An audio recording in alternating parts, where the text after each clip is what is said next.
sa ärkad. Teadmatus võis olla mugav, aga mugavuses ei arene. Saad aru, et vana viisi enam ei saa. Midagi on vaja muuta.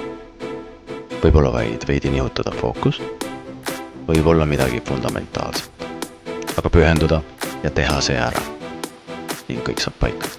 Hakkab voolama täiesti teisiti. Aga kuidagi loomulikumalt. Uksed avanevad, õiged inimesed ilmuvad, asjad sünnivad, eluvoog saab võimsam, kui oskasid isegi ette kujutada. Aga see ei tule päris niisama, et saada on vaja anda. Iseenesest muutub ka, kuid ilma teadliku panuseta on selle suund reeglina mandumisele, lagunemisele. Mille eest ei hoolitse, see kaob, loodusseadus, mida saab kasutada enda heaks. Mitte kõige eest ei pea hoolitsema, sest mitte kõike ei taha sa säilitada. Uuenemiseks, üldse millegi loomiseks on vaja teha sellele kõigepealt ruumi. Ja ruumi tegemist ei saa jätta kellelegi teisele, sest nii annaksid sa käest ära enda.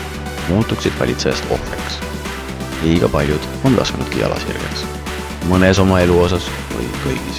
Kaduma on läinud terve ja terviklik meesenergia, algatav ja vastutust võttev, ilusamat maailma luua suutev voog. On fragmente siin-seal, pole tervikut. Polaarsused on sega. On ürgset jõudu, aga pole teadlikkust, mis tõstaks selle jõu poisikeselikust tasakaalutusest küpse mehe vääriliseks. Kuid iidsed teadmised on säilinud. Vihjeid ja tarkusi on jäetud.